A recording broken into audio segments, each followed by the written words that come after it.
Welcome back, students. Uh, we have completed the last chapter on the later Mughals, where we have discussed about the policies and all the conquest of Jahangir, Shah Jahan, and Aurangzeb. So we have completed the chapter. I'll be providing with the question answers soon. We'll start with the next chapter, where we will be dealing with the rising kingdoms of the south. Let us start with this chapter. So we have almost covered major portions of the northern part of India, where we have come across what all empires had been established, and how they were like how big they were and how they had expanded in most of the parts of India. Now we'll be dealing with the empires in the southern part of India. So earlier in last term, in our midterm, we have come across the Delhi Sultanate, the various dynasties in Delhi Sultanate. Yes. So in those dynasties, we have come across the various rulers, the various how they established their rule, how they expanded their territories, and what all policies they used to adopt. So today we'll be dealing with the last dynasty, that is the Tughlaq empire. How, like, not the last, but we'll be dealing with how the Tughlaq empire was uh, like helped in the establishment of the other various dynasties in the rest of the part of India. How Tughlaq dynasty paved way for the other like for the place where other dynasties could creep up. So Tughlaq, we all have come across the name Muhammad bin Tughlaq, and how his fallacious steps, or how he has mistakenly taken few steps which has led to the downfall of his dynasty, as well as somehow they lost a few territories which led to the formation of other empires. So Tughlaq dynasty was founded by Ghiyasuddin Tughlaq, and he ruled over Delhi from 1320 CE to 1325 CE. So duration of this was longest among the other dynasties of Delhi Sultanate, and they ruled over the Delhi Sultanate for about 94 years, but they themselves were responsible for their downfall. So we have come across the reasons how the Delhi Sultanate fell apart. We have already discussed. So we'll be discussing about the fallacious steps of Tughlaq, how the disintegration of empire started with the fallacious steps of Tughlaq. So Tughlaq had a very complex way of taking up few policies and establishing a few implementation of new policies. So he paved way to the downfall of the Tughlaq dynasty due to his complex and unbalanced personality. He was incapable of taking good decisions. This affected his administration adversely. So the few steps which was taken by Tughlaq were the shifting of empire from Delhi to Daulatabad. Remember, we have discussed about this. So he wanted to shift his capital from the north to the southern empire in southern parts, in order to have extend the Delhi Sultanate in the southern part, the empire of Delhi Sultanate in the southern part also.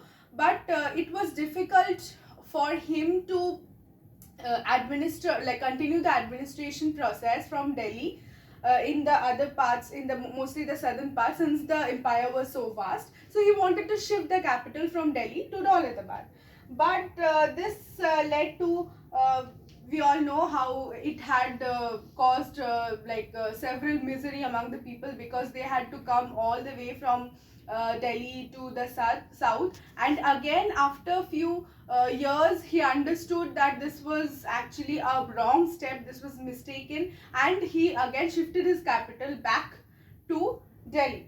So this led to a massive hue and cry and a massive agitation among the people, which also led to the disintegration of Tughlaq dynasty. Then another was issuing new coins. So he had issued the Tanka currency. Remember the copper currency. So like uh, earlier it was the silver currencies, mostly silver and gold coins, which was being issued, which was difficult to get forged because those were precious metals, and those metals were not easily obtainable and cannot be easily forged. But he had implemented new coins made up of copper, which could be easily forged. Hence, there was lot of forged currencies. Number of forged currencies were being made, which led to which had affected immensely to the royal treasury as well as like the economy. So the economy was disintegrating. So his successors never recovered from the economic loss and misery caused by his fallacious initiatives. Policies of Feroz Shah Tughlaq, which was also he succeeded in restoring somehow the financial prosperity and defending the borders of the empire. But since it was already going through a loss, like a severe loss, he could not bring back the old form of the empire. Firoz Shah ruled according to Islamic laws and brought back the Sharia laws. The influence of ulemas began to increase in the administration. But after the death of Firoz Shah Tughlaq, civil war broke out between his descendants that led to the disintegration of empire. Now, autocratic rules, the Delhi Sultanate had established an autocratic rule, like they had which had paved way to the disintegration of empire. How the provincial governors had to work on the basis of the guidelines provided by the Sultanate. They had the whole power. They would not be dividing the powers among others, and the sultans were supreme. So disobeying the sultans would create problems.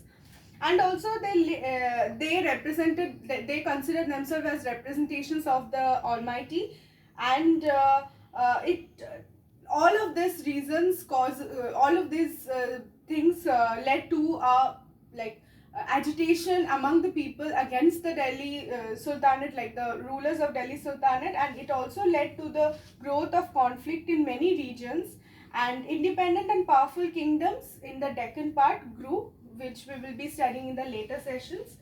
And also we come across the invasion of Timur. Timur was an Central Asian Turk who raided India in 1398, remember the date and year, and also plundered it. He was a ruler of Samarkand in Central Asia who had embraced Islam.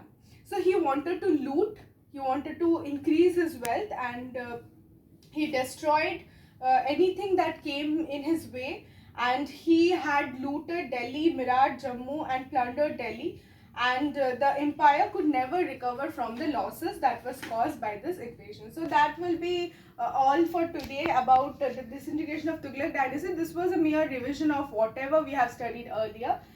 Next session will be dealing with the Vijayanagar kingdom and how it was established and how it increased how it expanded. That will be all. Thank you.